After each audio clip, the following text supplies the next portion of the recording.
Shalom, para pemirsa yang diberkati oleh Tuhan. Salam sejahtera bagi kita semua. Semoga kita tetap merasakan berkat Tuhan di dalam kehidupan kita. Kembali kita bertemu dalam ringkasan sekolah sahabat kita sepanjang minggu ini dengan judul Mengasihi Tuhan Allahmu. Bapak Ibu yang diberkati oleh Tuhan, dalam pelajaran sekolah sahabat kita, pelajaran yang keempat, kita akan review kembali pelajaran kita sepanjang minggu ini. Yang menjadi ayat inti kita adalah Ulangan 6 ayat 5. Kasihilah Tuhan Allahmu dengan segenap hatimu, dan dengan segenap jiwamu, dan dengan segenap kekuatanmu. Saudara dikasihi Tuhan, mengasihi Tuhan harus dengan segenap hati, dengan segenap jiwa, dan dengan segenap kekuatan.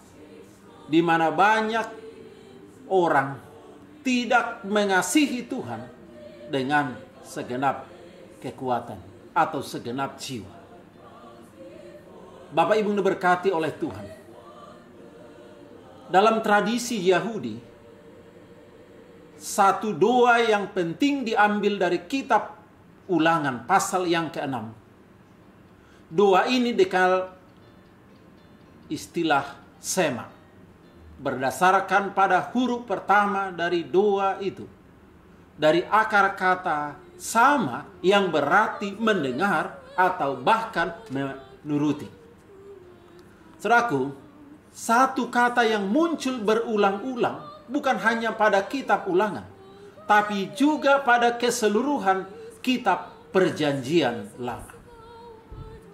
Bagian pertama dari Sema ini adalah sebagai berikut. Sema Israel Adonai Elohenu Adonai Echad, yang berarti dengarkanlah hai Israel, Tuhan itu Allah kita, Tuhan itu Esa. Ulangan 6 ayat 4. Saudara yang diberkati oleh Tuhan, seringkali ketika orang Yahudi mengucapkan doa ini, mereka menutup mata mereka. Dan ini merupakan ide supaya tidak ada satupun yang mengganggu mereka ketika mereka sedang memikirkan tentang Allah. Saudara yang dikasihi Tuhan, ini dianggap sebagai penegasan akan sifat monoteisme dari Adonai Elohim atau Tuhan Allah kita. Dan kesetiaan bangsa Israel hanya kepadanya, bukan kepada Allah lain. Faktanya ungkapan ini juga bisa dibaca, Tuhan itu adalah Allah kita. Sungguh luar biasa para pemirsa yang diberkati oleh Tuhan.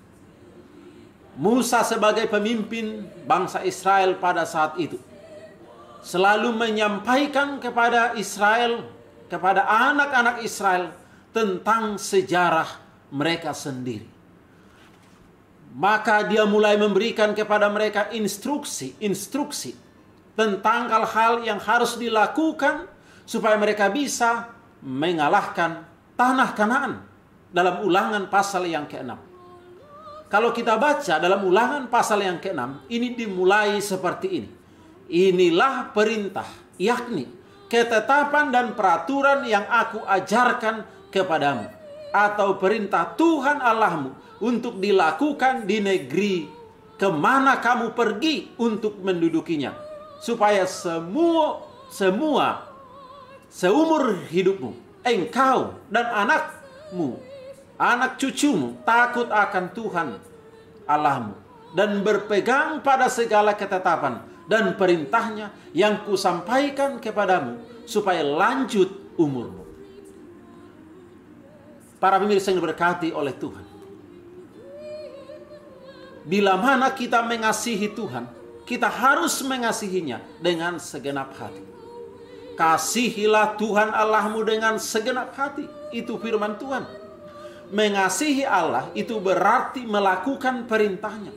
Harus dengan segenap hati, segenap jiwa, segenap kekuatan, Yang mana ini merujuk pada sifat absolut dari kasih itu.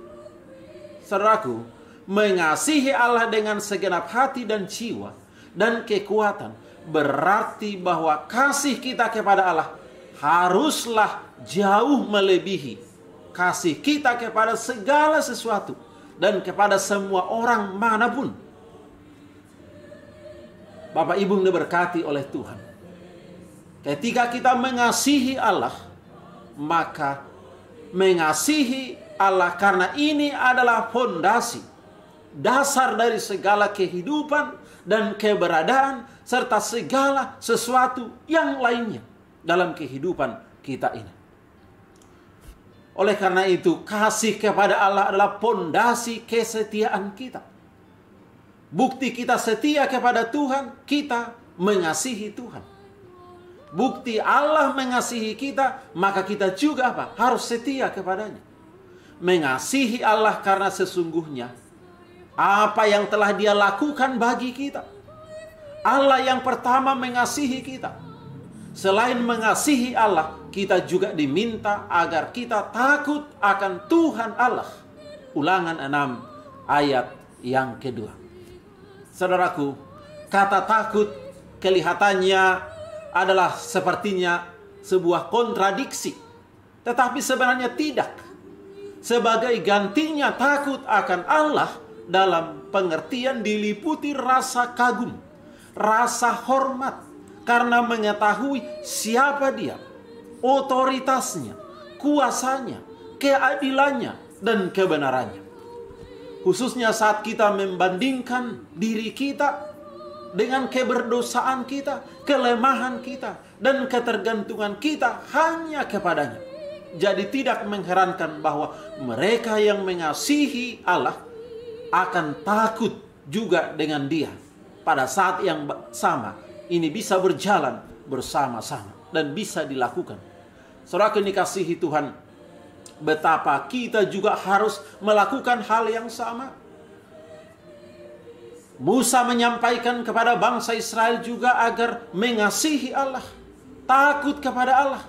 Kita juga harus mengasihi Allah, takut kepada Allah. Kalau kita renung-renungkan, saudara yang dikasihi Tuhan, ya, bagaimana peristiwa kematian Yesus disalib bagi kita. Ini adalah pernyataan kasih Allah yang luar biasa bagi kita, manusia yang berdosa. Tuhan mengasihi kita lebih dahulu, maka kita harus menuruti perintah-perintahnya, ketetapannya, dan peraturannya. Yang pertama dan paling utama bagi kita adalah mengasihi Allah dengan segenap hati, segenap jiwa, dan segenap kekuatan kita. Saudaraku, kasih Allah bagi kita telah dinyatakan sebelum kita ada. Dalam kasih itu rencana keselamatan telah diletakkan sebelum dunia ini dijadikan. Efesus 1 ayat 4. Saudaraku yang diberkati oleh Tuhan, rencana penebusan manusia bukanlah suatu buah pikiran yang lahir belakangan. Suatu rencana yang dirumuskan sesudah Adam berdosa. Tetapi rencana tersebut adalah wahyu yang sesungguhnya, yang sesuai dengan pernyataan rahasia yang didiamkan berabad-abad lamanya. Roma 16 ayat 25. Saudara yang dikasihi Tuhan, ini adalah ajas-ajas yang telah menjadi dasar singgasana Allah sejak zaman kekekalan. Dalam buku Alfa dan Omega jilid 5 halaman 16. Jadi betapa beruntungnya kita karena mengetahui siapa Allah itu. Dia benar-benar adalah Allah yang penuh kasih. Tidak perlu lagi kita takut, ragu atau khawatir. Kalau kita merasakan, kalau kita menyadari kasih Allah itu, bahwa Allah itu adalah kasih. Oleh karena itu, sebagai kesimpulannya, para pelajar Alkitab yang diberkati oleh Tuhan, Ulangan 6 ayat 5. Kasihilah Tuhan Allahmu dengan segenap hatimu, dan dengan segenap jiwamu, dan dengan segenap kekuatanmu. Bila mana ini kita lakukan, maka kita akan merasakan perubahan yang luar biasa dalam hidup kita. Kita akan menerima berkat-berkat yang luar biasa. kita akan semakin mengenal Tuhan. Dan kita semakin dikuatkan dalam kehidupan kita setiap saat. Mari kita mengasihi Tuhan dengan segenap hati, segenap jiwa, segenap kekuatan kita. Bukan setengah-setengah, tetapi dengan segenap hati. Inilah pelajaran rangkuman sekolah sahabat kita. Kiranya ini menjadi berkat dan menguatkan kita semakin kita mencintai Allah. Kita berdoa. Tuhan Bapa di sorga, biarlah Roh Kudus-Mu bekerja dalam hati kami, agar kami mengasihi Engkau dengan segenap hati, dengan segenap akal budi kami, dengan segenap kekuatan kami. Terima kasih atas firman-Mu. Terpujilah Engkau. Di dalam nama Yesus Kristus kami berdoa. Amin. Terima kasih para pemirsa. Tuhan memberkati.